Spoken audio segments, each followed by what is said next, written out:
Yeah, thank you, ladies and gentlemen. My name is Victor Obasuyi, and the channel is My Take on It with Dr. Victor Obasuyi. Today, I'm going to be talking about a condition called nyctalopia or night blindness, as the laymen refer to it.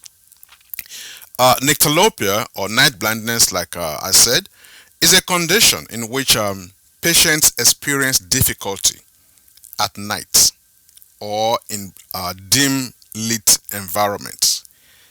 It's not unusual for everybody when you go out in the dark to experience a little bit of difficulty with your vision when it's dark compared to when it's sunlight. But it's only a problem when it starts to impair your ability to carry out your normal routine task. And in some cases, for a lot of us, the pupil is able to adjust to for the amount of light or the proper amount of light needed to accomplish the vision task.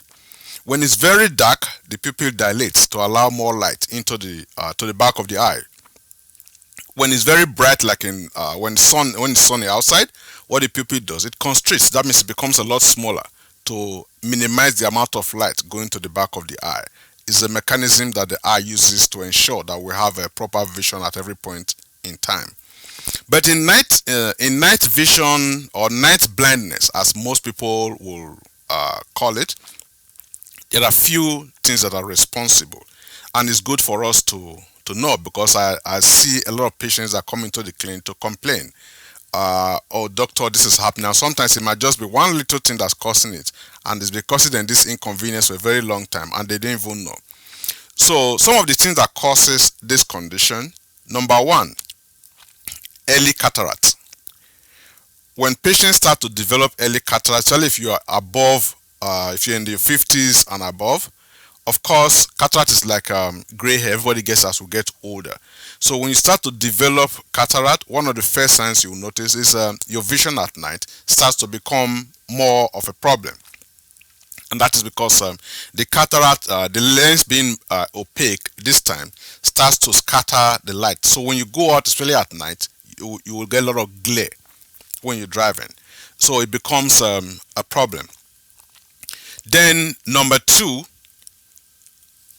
is what we call retinitis pigmentosa. This is a genetic condition that tends to damage the cells on the retina, which helps with night vision, called the rod cells. So retinitis pigmentosa is most times genetic, and there isn't really much that your eye doctor can do about it if you have this condition. So this is one of those ones where the doctor's hands are really tied if you have it. Another thing that can cause night blindness is lack of vitamin A. Yeah, vitamin A. Where do you get vitamin A from? You get vitamin A from sources like green vegetables, kale, spinach, and broccoli. Egg is also very good. Then you have the yellow vegetables, carrots, and mangoes. Also very good source of vitamin A. Then in some cases where the vitamin A deficiency is really high, a lot of doctors will recommend that you get supplements, vitamin A supplements over the counter, to add to whatever you are able to get from the natural sources that we just mentioned, such as kale, broccoli, spinach, mangoes, carrots. Another thing that can cause night blindness is uncorrected refractive error. So if your prescription is not correct, of course, that extra blow that you get will be worse at night. The impact of that blow will be worse at night. So it makes your night driving vision worse. So it's important that you get your routine eye examination and you have the proper prescription glasses. That helps. For cataract, if it gets to the point where it starts to impair like your driving or ability to carry out the daily function, of course the cataract can be removed and the vision becomes back to normal. Also, there are times when I find this again and again. It could just be the lens, the prescription is okay, but the coating on the lens is defective. Right? The prescription is okay, but the coating on the lens is defective.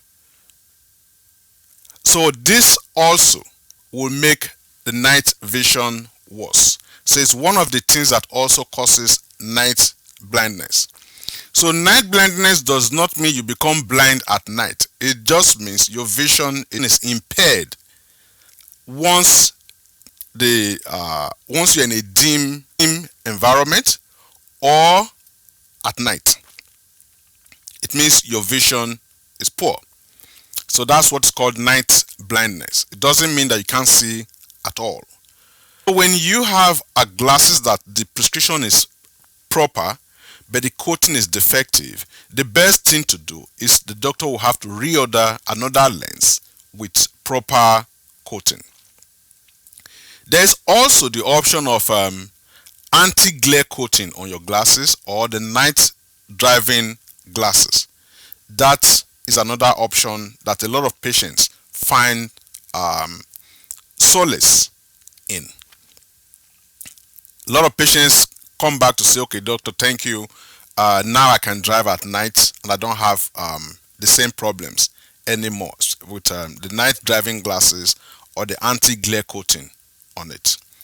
People that are short-sighted, uncorrected myopia, tend to do a lot worse at night.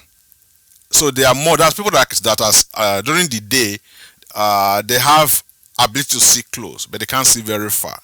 So at night, that condition becomes worse if it is uncorrected. So people that are short-sighted tend to be more prone to also night blindness. Another thing that causes night blindness also is people that have had a laser vision correction or LASIK, as we call it.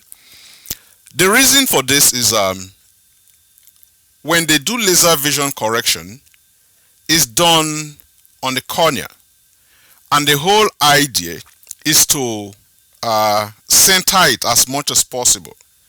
So before now, the area on the cornea that they do the LASIK flap on usually was about 6 millimeters.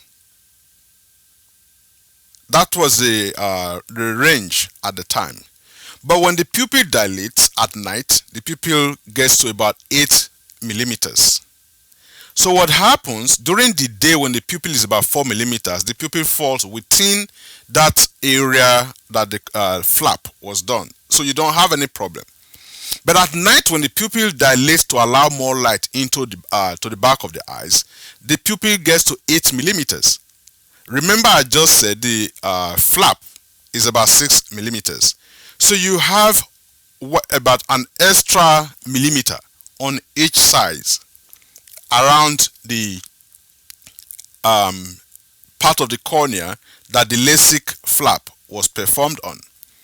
So that extra part that wasn't that didn't have the LASIK laser vision correction part will at night still create a blurry image on the sides. And that's why a lot of patients before now, when they do laser vision correction or LASIK as it may be, if the pupil expands to that 8 millimeters, most of them tended to complain that, oh, my night vision problem.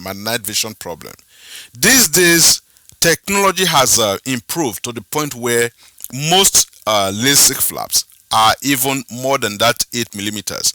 So chances of patients complaining of night vision problems because of the size of the core of the LASIK flap is not what it used to be before.